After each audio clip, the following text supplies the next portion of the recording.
A true hero doesn't always wear a uniform. Sometimes he's just a lonely farmer, coming face to face with fate in the middle of the snow. That day, no one saw, no one heard. But one man stopped, and as a life was about to end, it began again. And you? What would you have done in that moment? We're just a few steps away from reaching 1,500 subscribers, and we'd be honored to have you with us. Thank you to every kind soul who's joined us so far. With your support, we share peaceful, heartfelt stories that warm the soul. If you enjoy calm, meaningful stories, don't forget to subscribe. You're part of this family now. Now, make yourself comfortable. It's time for the story. Henrik had only planned to check the fences that morning when he got on his horse. He was hoping the sharp cold might freeze the thoughts inside his head. The silence was as heavy as the thick snow covering the ground. Even the trees didn't move, like the forest was holding its breath, sensing something was about to happen, but not daring to breathe. As his horse stepped in the direction of the wind, it blended into the white blanket like a ghost. Then he saw it. At first, he thought it was a rock, then maybe a dead deer, but then something moved. Just barely. It was the kind of movement that comes from trying not to die. Right in front of his eyes, in the snow-covered clearing, there was a shape. No antlers, no fur. This was human. Henrik's throat tightened. He loosened his grip on the rifle and slowly got off his horse. The snow gave a soft crunch under his boots. As he got closer, the figure came into focus. A girl. Young. Almost a child. She was wearing a light summer dress, her legs bare from the knees down, her feet completely naked, and her toes had turned purple. Her skin had the pale tint of death, and icy blue veins were visible around her neck. Her face was stuck to the snow, her hair soaked. The side of her dress was stained dark with blood. It had already frozen. When he leaned over her, her eyes slowly opened. Through frosty eyelashes, she looked at Henrik. Then her lips trembled. "Please help," she whispered. Her voice was softer than the wind, but it cut through Henrik like a knife. His hands shook as he knelt and took off his coat. He wrapped her like she was made of glass, something that might break if he wasn't careful. She was barely there. So light. Dangerously light, he could feel her body had started to eat itself from starvation. She didn't wake up once as he placed her on the horse. Her head rested against Henrik's chest. Her lips parted, but no words came out. The snow kept falling quietly. With every step, the horse carefully moved over hidden layers of ice. The cabin was far, but Henrik couldn't go any faster. He had to protect both the horse and the girl. It felt like the forest was swallowing its breath. As the delayed breath of a storm crept closer, Henrik finally stopped in front of the cabin. He pushed the door open with his shoulder and stepped inside. The heat hit him right away. Thankfully, the fire was still burning. He laid the girl down near the stove. His hands shook as he undressed her, trying not to look. The wound was on her leg. Deep, infected, and old. A week, maybe more. Henrik clenched his teeth. He gathered dried herbs, old jars his wife had left behind years ago, everything he could remember. Yarrow, chamomile, dogwood bark. He didn't trust his hands, but he had no one else. As he cleaned the wound with warm water, the girl stirred but didn't wake. Her face was pale, her hands ice cold. Her toes were about to turn black. No socks, no shoes, out there in the middle of the forest in that state. Henrik stayed by her side late into the night. He kept the fire going, brewed tea, and rebandaged the wound. She was still unconscious but breathing. That was enough. He tried not to think, who was she? Why was she out there? Who had done this to her? Because there were no answers. And maybe the answers would be too heavy. Henrik turned his head toward the fireplace. Her breathing was steadier now. Her eyelids fluttered. A quiet prayer rose inside him. Wake up and tell me who you are." But the girl only took a deep breath and kept her eyes closed. Sometime near dawn, just as Henrik had finally closed his eyes, he was startled by a sound. A thin, cracked breath. The girl had opened her eyes. "Water," she said in a dry, raspy voice. Henrik gave her water. She took a tiny sip. Then she looked at him. "Did I die?" Henrik slowly shook his head. "No, but you were close." The girl leaned her head back. And in that moment, Henrik realized his eyes were full of tears. Not hers, his. It felt like something inside him that had been silent for years was waking up. His own loneliness echoed in the silence of this stranger. And suddenly, in this snow-covered world, there were two of them. When Henrik woke up with the first light of morning, the The pale light from the gray sky outside didn't break the dimness of the room. It was still snowing, but this time it was softer, quieter, as if nature itself was silently watching what was happening. The girl was still lying on the floor, in the spot closest to the stove, wrapped in blankets and covered with wool clothes Henrik had put away years ago, thinking no one would ever need them again. But her eyes were open, and this time they were aware. Henrik quietly walked over, holding a cup of hot herbal tea. "Are you okay?" The girl's eyes scanned him, and there was a kind of alertness on her face, like she was ready to run at any second. But then something softened in her gaze. Maybe not fear, but a kind of familiar exhaustion. She murmured before closing her eyes, "My name is Mia." Henrik nodded. He sat down. For a while, the room was silent.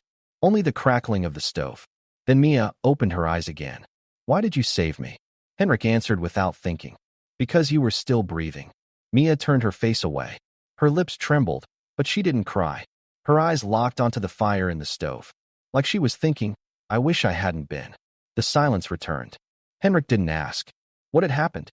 Who was she? Where had she come from? Why was she walking frozen in the forest in a summer dress? The questions wouldn't leave him alone, but he knew some answers take time. That day, Henrik went outside. He fed the horse, chopped wood, cleared the paths. But his ears were always tuned to the inside, waiting for a sound, a cry, anything. When he came back, Mia had gotten up and was sitting in front of the stove. Her face was still pale, but her eyes were watching him closely. "Are you alone?" she suddenly asked. Henrik nodded. "Yes." Mia looked away. "Good. That makes it easier." Henrik frowned. "What makes what easier?" Mia didn't answer. It was like she hadn't meant to speak out loud. Then she shivered. Henrik handed her his coat. She hesitated at first, then slowly took it. And in that moment, Henrik realized something. This girl couldn't reach for anything right away, like she was always expecting a hook behind every gesture. Trust had become a luxury for her. They had soup for dinner. Henrik didn't talk. Mia didn't either. But at one point, while sipping the soup, the word she mumbled tied a knot in Henrik's throat. Finally, something warm. That's when Henrik understood this girl hadn't just been frozen from the cold. Life had left a winter inside her too. Maybe a longer, crueler one. That night, as Henrik lay on the couch, he heard Mia's shaky voice. "If I can't sleep, I won't scream. I promise." That sentence hit Henrik like a blade. She was someone who felt guilty even while trying to sleep. She wasn't just a stranger, she was someone who had been abandoned, silenced, sold. Henrik closed his eyes. But in his mind, another voice echoed. They laughed when the girl screamed. Then a flash from the past struck Henrik's memory. His mother, standing outside in the snow, screaming into the cold, unheard. Years ago, a different house, a different night. Henrik got up. He walked over to the stove. Mia squinted at him. "Don't worry," Henrik said. "I'm just adding more wood." Mia slowly nodded. There was a faint softness in her eyes now. Maybe not trust, but at least quiet acceptance. Henrik leaned in and pulled the blanket up over her shoulders a little more. For a moment, just a brief moment, Mia closed her eyes. And for the first time, she exhaled with ease. But that night, the wind changed direction. As the snow fell in whispers, a howl echoed from far away. Henrik looked outside through the window. The horse was restless. Something was coming from the night. Unknown. Unexpected. Approaching. Henrik spent the night sleeping in fragments. Every small sound made his eyes snap open. He checked the stove to make sure the fire was still burning, then closed his eyes again, but his mind wouldn't shut down. It was still snowing outside, but now every falling flake seemed like a threat. Just before dawn, the horse neighed suddenly. That was enough to make Henrik jump to his feet. He went to the window. The glass was foggy, but the light was beginning to break. The white blanket had swallowed everything. But in the distance, at the edge of the forest, there was a trace, a shape. A man. He wasn't on a horse. He was walking slowly, but with purpose. He wore a fur-lined coat and a wide-brimmed black hat. His hands were in his pockets, but his stride was calm, dangerously calm.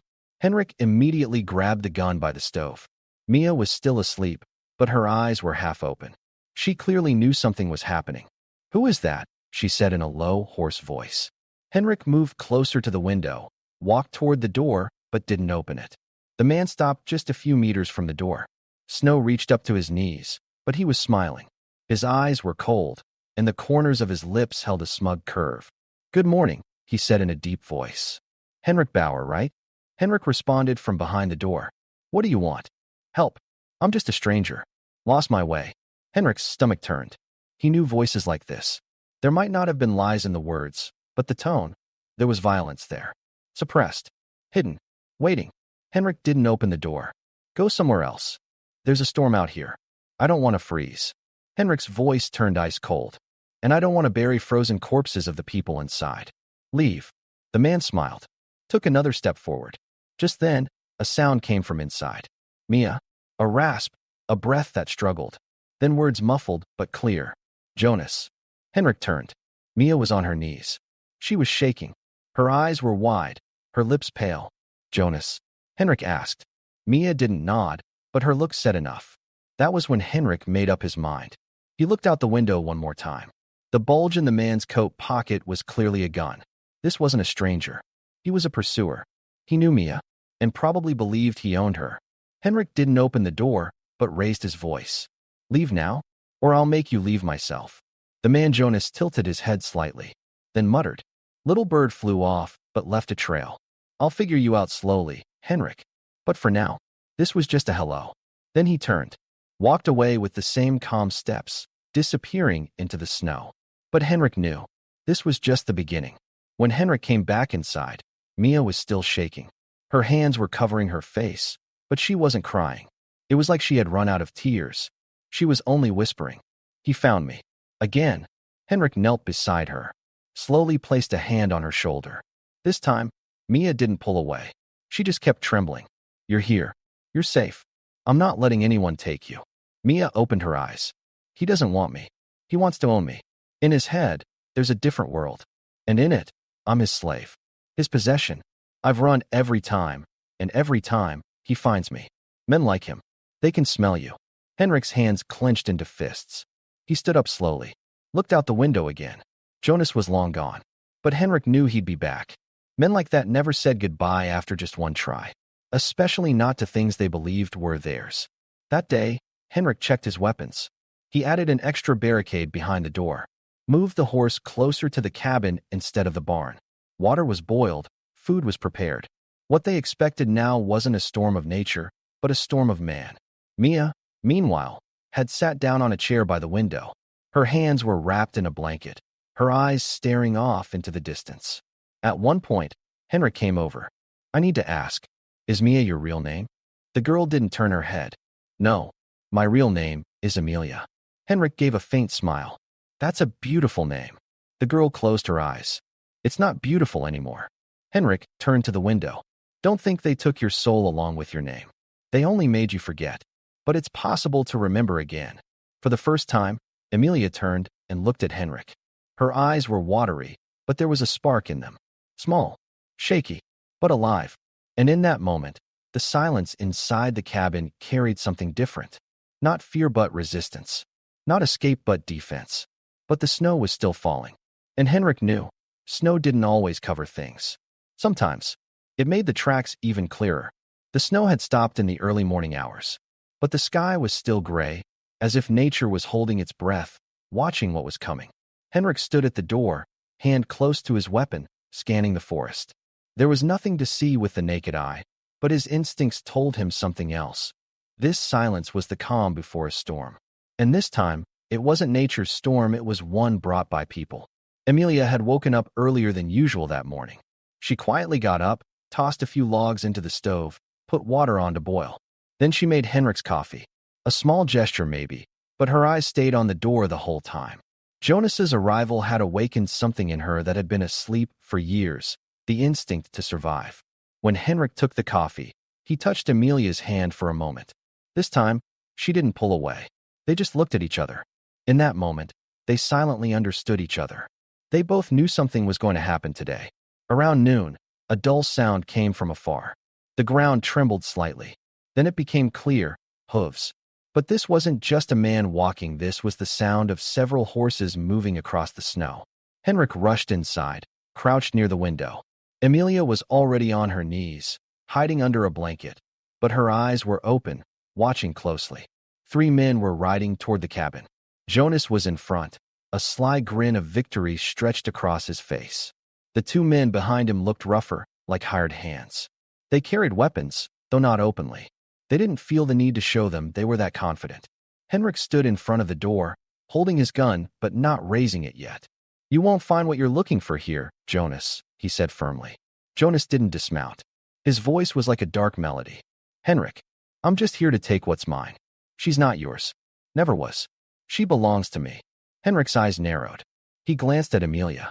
Her eyes were full, but not with tears this time. It was rage. She looked like she was about to step forward, but Henrik stopped her with a look. It wasn't the time. Jonas tilted his head. "You know her mind's not right. She doesn't even remember what she's been through. She's unstable, dangerous, and she owes me." Henrik's voice was ice. "No one belongs to you, especially not here." One of the men behind Jonas laughed. "Then let's go in and ask her ourselves. Maybe she'll talk." Henrik raised his gun. "The first one to take a step takes his last. This place will become your grave." The tension was as heavy as the snow. Jonas shifted his eyes from Henrik to the silhouette of Amelia near the window. He said something under his breath. Quiet, but it hit like a dagger. "Amelia, I came for you. Don't forget. I made you a promise." That's when Amelia flinched. A single word fell from her lips. "Liar." Henrik heard it. That word carried years of damage, pain, and defiance. And in that moment, a shadow passed over Jonas's face. His pride had been wounded, his control challenged. Suddenly, everything moved. One of the men behind Jonas dismounted. He raised his hands as if to show peace, but reached for his belt, for the gun. But Henrik was faster. He pulled the trigger. The man dropped to the ground, shot in the shoulder, but his cry ripped through the snow. The second man drew his weapon, but stepped back. Jonas still didn't move. Then he spoke, his voice darker. "You're going to pay for that." Henrik leveled his rifle. "The price is something you'll never have, a conscience." Jonas turned his horse around. His eyes weren't on Henrik but on Amelia behind the glass. He looked at her like a threat. Then, with a sharp whistle, he called the other man. They carried the wounded one onto a horse and rode away. Henrik took a deep breath, closed the door, locked it. When he turned around, Amelia was still in the same spot, but she wasn't shaking anymore. "He was watching you as he left," Henrik said. Amelia nodded. "He has nowhere to go. He'll come back. But it won't be the same." Henrik looked confused. "Why not?" Amelia's voice was cool and clear. "Because I'm not just a victim anymore. Now, I have you." In that moment, warmth spread through Henrik's chest. The silence that settled over the room wasn't fear anymore, it was like a shared vow. But while they talked, Jonas was riding deeper into the forest. His eyes were narrowed, and the only sentence moving across his lips was, "I won't let this snow stop until I take that girl." The snow had stopped for a day, but the silence had returned to its suffocating form. Henrik was setting up traps around the cabin in secret. Bell fragments buried in the ground, primitive alarms stretched with strings. And I had to stay open toward the direction of the shrubs at the edge of the forest. Amelia, meanwhile, was inside, sewing socks out of old wool fabric, kneading a small piece of bread dough in the corner of the kitchen. But every move carried tension, every sound, every shadow could signal a new attack. When Henrik came inside around noon, he found her by the window. Amelia was scraping leather off an old boot with a knife, watching the outside through the glass without saying a word. But the moment Henrik stepped inside, she spoke a single sentence. "I'm not that child anymore." Henrik stopped. The weight of her words sank into the room. He walked over slowly, knelt down. "Do you want to talk about it?" Amelia didn't turn her head. "I was 6. My mother left me in the back room of a fun house. She said, 'I'll be back in 2 hours.' She didn't come back until I was 18. When she did, she couldn't call herself my mother anymore. Because I couldn't call her a girl anymore, either." Henrik didn't look away. Amelia wasn't just talking now. She was confessing, pouring out. The pain of years was cracking and falling off her shoulders, riding on the words. "I got my first slap at 10. First mocking at 11. First sale at 14. That's when Jonas came. Supposed savior. He smiled, took my hands, gave me a new name, so I'd forget the old one. Told me it was over. But then, the chains were just quieter." Henrik's throat tightened. "He broke you." "No," Amelia said. Her eyes turned to Henrik. "To be broken, there has to be something left. He erased me. I'm just trying to exist again." The silence stretched. Only the stove crackled. Then Henrik slowly stood up. He pulled an old box down from the shelves. Metal, rusty, heavy. Amelia looked at it curiously. Henrik opened the box. Inside was a small wooden horse figurine. Carved, its edges worn with time. Eyes made of beads, tail from string. It belonged to my daughter Mary. She died in a fire when she was just 1. If I could have come back that day, maybe. His voice broke. He swallowed. But I didn't. And something inside me went silent. Until you moved in the snow. Amelia took the horse figurine, turned it in her hands. Behind that little broken toy was a huge hidden story, just like her. That night, a sound came from outside, like chains. Then the harsh scrape of metal across the snow. Henrik grabbed his gun. Amelia sprang up from the floor. They looked out the window. For men, holding torches, chains, rifles. Jonas wasn't at the front, but his breath was in every step. Henrik stood at the door. Stay back. One of them stepped forward. Jonas warned you. That girl belongs to him. His woman. Taken by his word. He's got the paper. Sign. Henrik rested the rifle on his shoulder. His voice was calm but firm. Signed papers turned to ash in the face of a conscience. The men moved forward. Torches flickered like flames in the dark. One of them approached, swinging a chain. Henrik pulled the trigger. The bullet hit the snow right by the man's feet. He stumbled. Henrik spoke again. If any of you take one more step, not all of you will make it back. Then something happened inside. Amelia stepped next to Henrik. She held another gun, Jonas's revolver from last time. Her hands weren't shaking. This time I won't just defend, she said. This time, I'll fight too. The men hesitated. The resolve in a woman's eyes can sometimes be heavier than 1,000 guns. They weren't used to that look. They were used to fear, to begging, to silence. But Amelia's eyes wanted nothing. Only freedom. And if she had to fight for it with her own hands, she would. A silence. A hesitation. Then the men backed away. But one of them looked over his shoulder as he turned. This isn't over. Henrik closed the window. Locked it. The light inside had dimmed, but the fire inside them had just started to burn. There was silence. But not from fear anymore. From preparation. Amelia turned to Henrik. Want me to make you a promise? Henrik nodded. What is it? No matter what happens, this time I won't be the one the snow covers. I won't be the one buried. Henrik placed a hand on her shoulder. No, he said. We'll stand together. By living. It came before morning began. The sun hadn't risen yet, but the sky had started turning gray. The first thing to break the silence was the sound of glass shattering behind the cabin. By the time Henrik reached for his rifle, it was already too late. One of the back wall panels had been pried loose, and someone had slipped inside. Amelia was crouched by the stove. Her eyes searched for Henrik, but not a word came from her mouth. It was a silent, controlled fear. Henrik knocked over the chair beside the door loudly. The intruder flinched, giving away his position. One hand on a gun, the other on a knife. One of Jonas's hired men. But there was no rage in his face. This time, he was a man on a mission. He had been given an order, and he had come to carry it out. Henrik took aim. The bullet found its mark. The man staggered back, blood splashing onto the wall.